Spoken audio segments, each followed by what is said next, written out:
ಎಲ್ರಿಗೂ ನಮಸ್ಕಾರ. ನಾನಿವತ್ತು ಹೇಳೋಕೆ ಹೋಗ್ತಿರುವಂತಹ ದೇವಸ್ಥಾನ ಯಾವುದು ಅಂದರೆ ಕೋಲಾರಮ್ಮ. ಕೋಲಾರಮ್ಮ ಅಂದರೆ ನಿಮಗೆಲ್ರಿಗೂ ಗೊತ್ತೇ ಇದೆ ಅಲ್ವಾ. ಈ ದೇವಸ್ಥಾನ ಎಲ್ಲಿದೆ ಅಂತ ಏನು ಹೇಳಬೇಕಾದ ಅವಶ್ಯಕತೆಯೇ ಇಲ್ಲ, ಯಾಕಂದರೆ ಈ ಹೆಸರಲ್ಲೇ ಇದೆ. ಕೋಲಾರ ಜಿಲ್ಲೆಯಲ್ಲಿರುವಂತಹ ಒಂದು ಅದ್ಭುತ ಹಾಗೂ ಶಕ್ತಿಶಾಲಿ ದೇವತೆಯೇ ಈ ಕೋಲಾರಮ್ಮ.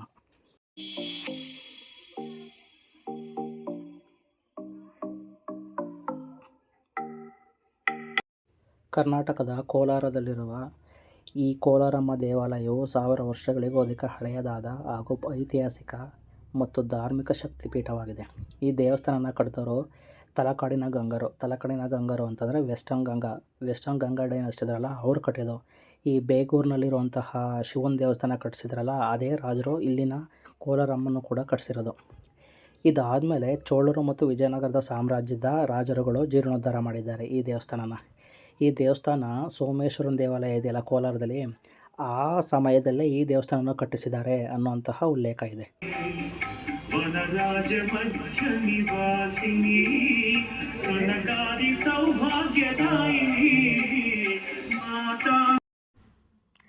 ಈ ದೇವಸ್ಥಾನದಲ್ಲಿ ಏನು ಒಂದು ವಿಶೇಷತೆ ಅಂದರೆ, ದೇವಾಲಯದ ಒಳಗೆ ಜೇಡಿನ ಮಣ್ಣಿನ ಹುತ್ತದ ರೂಪದಲ್ಲಿ ದೇವಿಯನ್ನು ಪೂಜಿಸಲಾಗುತ್ತದೆ. ಅಂದರೆ ಹುತ್ತದ ರೂಪದಲ್ಲಿ ದೇವಿನ ಪೂಜಿಸೋದು. ಯಾವ ದೇವಿನ? ಈ ಕೋಲಾರಮ್ಮ ದೇವಿನ. ಹಾಗೂ ಇಲ್ಲಿ ಚೇಳುಗಳಿದೆ. ಚೇಳುಗಳಿಗೆ ವಿಶೇಷ ಪೂಜೆ ನಡೆಯಲಿದ್ದು, ದೇವಾಲಯದ ಆವರಣದಲ್ಲಿ ಚೇಳುಗಳು ಕಾಣಸಿಗುತ್ತದೆ ಎಂದು ನಂಬಲಾಗಿದೆ.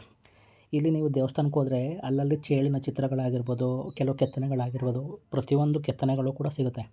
ನೀವು ಅಲ್ಲಿ ಹೋದರೆ ವಿಶೇಷವಾದ ಪೂಜೆ ಮಾಡಿಸ್ಕೊಡ್ತಾರೆ. ಹಾಗೂ ಜೇಡಿ ಮಣ್ಣಲ್ಲಿರುವಂತಹ ಆ ರೂಪದಲ್ಲಿರೋ ದೇವಿನ ಪೂಜೆ ಮಾಡ್ತಾರಲ್ಲ, ಅಲ್ಲೂ ಕೂಡ ನಿಮಗೆ ವಿಶೇಷವಾದ ಪೂಜೆಗಳು ಮಾಡಿಕೊಡ್ತಾರೆ. ಎರಡು ಇದೆ ದೇವಸ್ಥಾನದ ಆವರಣದ ಒಳಗಡೆ, ಆ ಎರಡು ಕಡೆಯೂ ಕೂಡ ಪೂಜೆ ಮಾಡಿಕೊಡ್ತಾರೆ.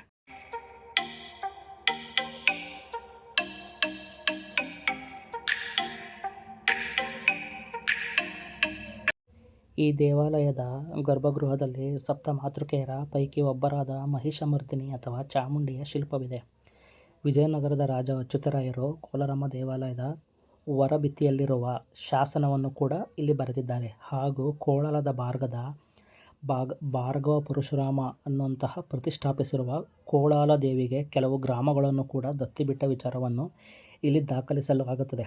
ಅಂದರೆ ಇಲ್ಲಿ ಕೆಲವು ಶಾಸನಗಳಿದೆ, ಕೆಲವು ಇನ್ಸ್ಕ್ರಿಪ್ಷನ್ ಅಂತ ಹೇಳ್ತೀವಲ್ಲ, ಅದು ತುಂಬ ಶಾಸನಗಳು. ಅದರಲ್ಲಿರುವಂಥ ಇನ್ಸ್ಕ್ರಿಪ್ಷನಲ್ಲಿ ಈ ದೇವಸ್ಥಾನಕ್ಕೆ ಸಂಬಂಧಪಟ್ಟಂತಹ ಕೆಲವು ವಿಚಾರಗಳನ್ನ ಅಲ್ಲಿ ಕೆತ್ತಿಟ್ಟಿದ್ದಾರೆ.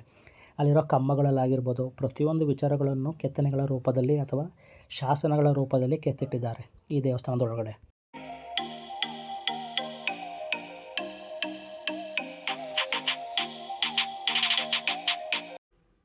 ನಿಮಗೇನಾದರೂ ಮಾಟ ಮಂತ್ರ ಮಾಡಿಸಿದ್ರೆ ಈ ದೇವಸ್ಥಾನದಲ್ಲಿ ಪರಿಹಾರ ಮಾಡಿಕೊಡ್ತಾರೆ. ಹಾಗೂ ಇಲ್ಲಿ ಕೆಲವೊಂದು ಪೂಜೆ ಮಾಡಿಸಿ, ಅಂದರೆ ಆ ದೇವಿಗೆ ಪೂಜೆ ಮಾಡಿಸಿ ಅಲ್ಲಿ ದಾರ ಆಗಿರ್ಬೋದು, ನಿಂಬೆಹಣ್ಣು ಆಗಿರ್ಬೋದು ಎಲ್ಲನೂ ಕೊಡ್ತಾರೆ. ಸೊ ಕೇಳಿ ತೆಗೆದುಕೊಳ್ಬೋದು. ಯಾವುದೇ ಥರ ಸಮಸ್ಯೆ ಇದ್ದರೂ ಅಲ್ಲಿ ಹೇಳಿಕೊಂಡು ಪೂಜೆ ಮಾಡಿಸಿದ್ರೆ ನಿಮಗೆ ಒಳ್ಳೆಯದಾಗುತ್ತೆ. ಈ ಕೋಲಾರಮ್ಮ ದೇವಾಲಯ ಇದೆಯಲ್ಲ, ಈ ದೇವಾಲಯವು ದುರ್ಗಾ ಮಾತೆ ಹಾಗೂ ಚಾಮುಂಡೇಶ್ವರಿಯ ಪ್ರತಿರೂಪ ಅಂತ ಹೇಳ್ತಾರೆ. ಹಾಗೂ ಇನ್ನೊಂದು ವಿಶೇಷತೆ ಏನು ಅಂದರೆ, ನೀವು ಈ ದೇವಸ್ಥಾನದ ಒಳಗಡೆ ಎಂಟ್ರಿ ಆಗ್ತಿದ್ದಂಗೆ ನಿಮಗೆ ಅಲ್ಲಿರುವಂತಹ ಪ್ರಮುಖ ಕೋಲಾರಮ್ಮ ದೇವರಿದೆಯಲ್ಲ, ಅದರದ್ದು ಪ್ರತಿರೂಪ ಕನ್ನಡಿಯಲ್ಲಿ ಕಾಣುತ್ತೆ. ನೀವು ಓದಿದ ತಕ್ಷಣ ಅದರ ಪ್ರತಿರೂಪನ ಡೈರೆಕ್ಟಾಗಿ ನೋಡೋಕ್ಕಾಗಲ್ಲ. ಆ ರೂಪನ ಕನ್ನಡಿಯಲ್ಲಿ ಕಾಣೋ ಥರ ಮಾಡಿದರೆ, ನೀವು ಎಂಟ್ರೆನ್ಸ್ ಹೋಗ್ತಿದ್ದಂಗೆ ನಿಮಗೆ ಕಾಣೋದು ಆ ಕನ್ನಡಿಯಲ್ಲಿರುವಂತಹ ಪ್ರತಿಬಿಂಬ. ಯಾರ್ದು? ಆ ಕೋಲಾರಮ್ಮ ತಾಯಿದು. ನೀವು ಹಾಗೆ ಸ್ವಲ್ಪ ಮುಂದೆ ಹೋದ್ಮೇಲೆ ನೀವು ಮತ್ತೆ ಹಿಂತಿರುಗಿ ನೋಡಿದ್ರೆ ಕೋಲಾರಮ್ಮಂದು ರಿಯಲ್ ವಿಗ್ರಹ ಇದೆಯಲ್ಲ, ಆ ದೇವಿದು ಮುಖ ಸ್ವಲ್ಪ ಮಾತ್ರ ಕಾಣಿಸ್ತದೆ, ಕಂಪ್ಲೀಟಾಗಿ ಕಾಣೋದಿಲ್ಲ. ಬಟ್ ಅಲ್ಲಿ ಪೂಜೆನ ತುಂಬ ಅದ್ಭುತವಾಗಿ ಮಾಡಿಕೊಡ್ತಾರೆ. ನಿಮಗೆ ಯಾವ್ಯಾವ ಥರ ಬೇಕು ಎಲ್ಲ ಥರ ಶಕ್ತಿಶಾಲಿ ಪೂಜೆಗಳನ್ನೂ ಕೂಡ ಈ ದೇವಸ್ಥಾನದಲ್ಲಿ ಮಾಡಿಕೊಡ್ತಾರೆ.